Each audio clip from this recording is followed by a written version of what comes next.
Hermanos, Dios les bendiga, gozo y paz en el Señor para sus vidas y para sus hogares. Gracias una vez más por estar juntos en este devocional 145 para la gloria de Dios. Agradezco infinitamente a los hermanos que se conectan de otros estados, de otras congregaciones, aún de otros países, ya en Estados Unidos, en Panamá. Gracias a la hermana Adriana que nos ha contactado y a varios hermanos. Que Dios les bendiga mucho. Gracias, hermanas que se están uniendo también y hermanos a las charlas, a los devocionales, a los tiempos de oración. Que Dios les prospere en todas las cosas. Nuestro ánimo es edificarles y hacer que su vida vaya siempre en pos de Jesucristo. Gracias de verdad a todos. Vamos a seguir aprendiendo, ¿les parece? Hablábamos del gozo como ese elemento del fruto del Espíritu Santo en la vida del creyente. Gálatas 5, 22 y 23 no los exponen. Usted puede abrirlo en su Biblia y puede analizarlo. Amor, gozo, paz, paciencia, bondad, fe, mansedumbre, templanza. Qué hermoso es el Señor. Ahora bien, ¿por qué es tan importante atender esta parte del gozo y entender, comprenderlo? Mire, hay una situación que le ha servido a muchas personas para reprimir o para criticar o para enjuiciar o para negar, incluso para prohibir los dones espirituales. Y es la parte de las emociones. Algo que llama mucho la atención. El entusiasmo, el regocijo, la alegría es inherente a nuestra vida, hermanos. Es inherente a nuestro caminar, es inherente a nuestra naturaleza. El Señor Jesús habló varias veces sobre el llanto, sobre la alegría, sobre... la Biblia está plagada de emociones y de sentimientos en las personas. ¿Por qué es tan importante? Porque lo podemos ver. Hay personas, predicadores, canales que critican los dones del Espíritu Santo, quizá se mofan en algunos casos, se burlan, porque ven algunas cosas ahí que se salen de control, que se descomponen y a lo mejor su grado de entendimiento les hace ver, no, eso no es espiritual. Bueno, usted y yo debemos de saber algo. Las emociones y los sentimientos es algo que se va aprendiendo a regular con la madurez.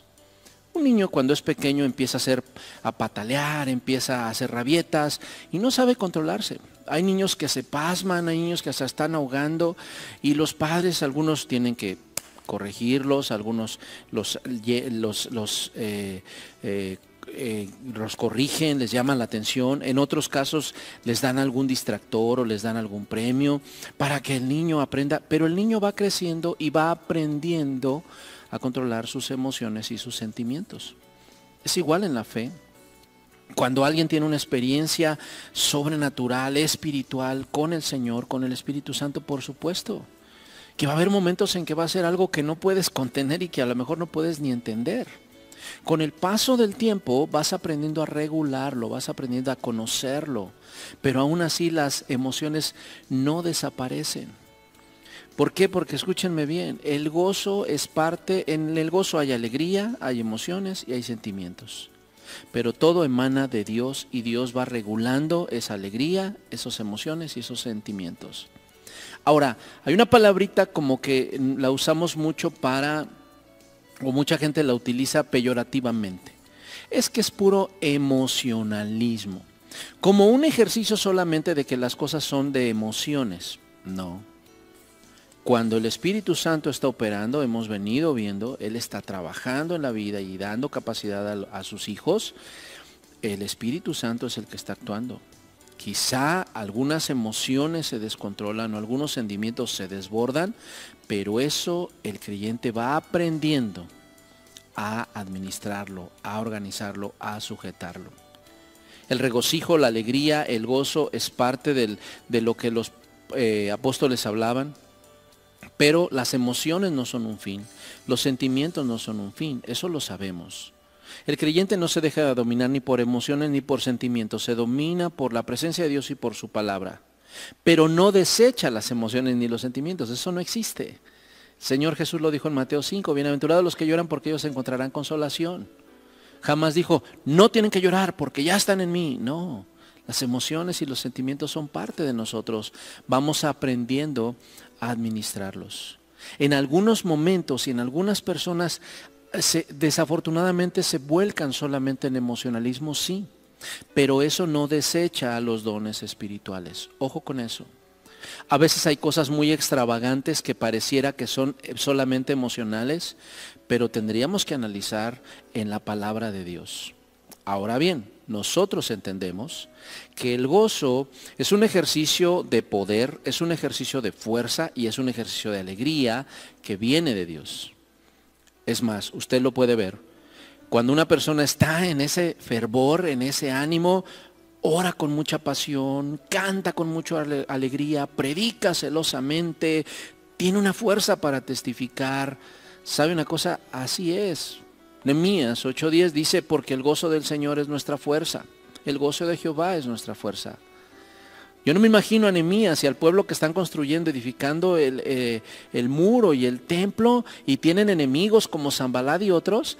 Yo no me los imagino, no, pero sin emociones. Vamos a batallar, pero no. Ellos mostraban su entusiasmo, mostraban su alegría, mostraban su fuerza porque estaban llenos del gozo del Señor. Además, el Señor, en su presencia hay plenitud de gozo. Y cuando hay plenitud de gozo, escúcheme bien, entonces nosotros podemos alegrarnos, podemos desbordarnos, claro que sí, pero vamos aprendiendo a regular la situación emocional. Vean lo que dice 1 Corintios 14:32, por favor. Espero que usted vaya comprendiendo y disfrutando la enseñanza. En 1 Corintios 14:32 el apóstol Pablo está hablando acerca de una situación que tiene que ver con el don de la profecía. Da algunos consejos que lo regulan. Y dice en el versículo 32, y los espíritus de los profetas están sujetos a los profetas, pues Dios no es un Dios de confusión, sino de paz, como en todas las iglesias de los santos. ¿Qué significa esto, hermanos? Bueno, están sujetos, este espíritu habla del ser interior del hombre, habla de su espíritu, de sus emociones, de lo que él tiene interiormente, no es el Espíritu Santo, sino habla del espíritu del hombre. Dice, están sujetos. Este término en griego habla de subordinar, de reflexionar y de obedecer. ¿Qué significa? Que entonces aprendemos madurando, a poner nuestras emociones sujetas, sumisas, bajo el gobierno de Dios, pero no desaparecen. Eso es algo muy importante.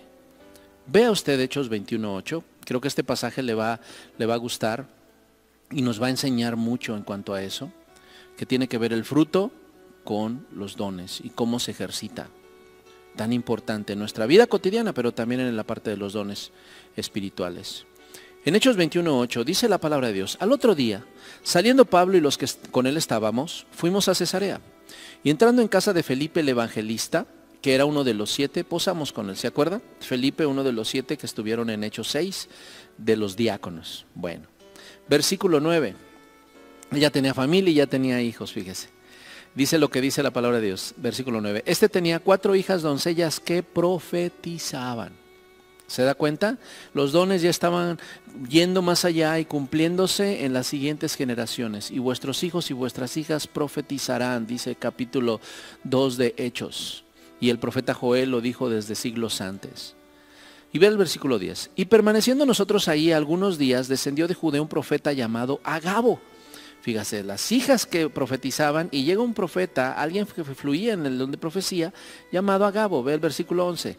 Quien viniendo a vernos, tomó el cinto de Pablo y atándose los pies y las manos dijo, esto dice el Espíritu Santo. Así atarán los judíos en Jerusalén al varón de quien es este cinto y le entregarán en manos de los gentiles. Fíjese qué interesante, porque si hubiera habido algunos hermanos que hoy en día se mofan, que hoy en día ridiculizan algunas acciones de personas que fluyen en dones espirituales, ¿sabe? Ellos hubieran dicho, vea, eso es puro emocionalismo, esas son ridiculeces, eso no es necesario. Escúcheme bien, los profetas del Antiguo Testamento, vemos en estos hombres, hacían cosas que parecían extravagantes, pero tenían un propósito. No era lucimiento personal, no era ni siquiera llamar la atención hacia él, era llamar la atención hacia la profecía. Agabo estaba diciendo, el dueño de esto, que era Pablo, va a pasar esta situación, lo van a amarrar, lo van a esclavizar. Y vea qué importante, nosotros tenemos que ser analíticos con lo que a veces sucede.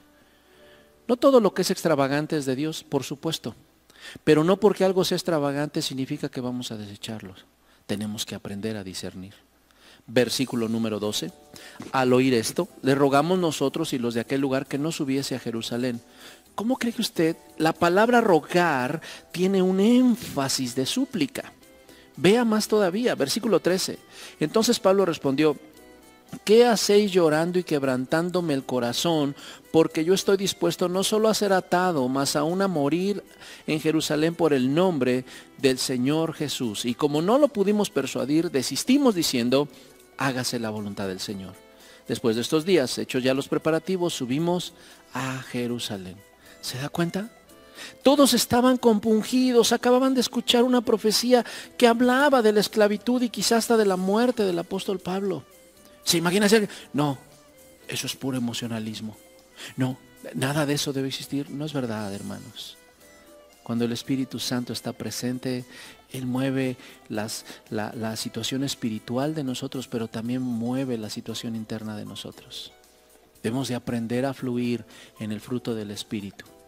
Gozo. Y saber cómo disfrutarlo, saber cómo vivirlo y también cómo gobernarlo. Espero que en este tiempo y en este momento el gozo del Señor esté siendo su fuerza. Le pido, por favor, hoy no vamos a contestar nada, haga una oración y pida que esté fluyendo gozo en su vida y en su familia, en su hogar y en su ser, pero gozo que viene de lo alto. Que a pesar de las circunstancias y a pesar de las situaciones adversas, el gozo del Señor es tu fuerza y ese gozo te da plenitud nueva y buena. Gracias a todos, que Dios les bendiga. Gracias por estar atendiendo estos devocionales. Donde quiera que estén, se les ama. Cuídense mucho.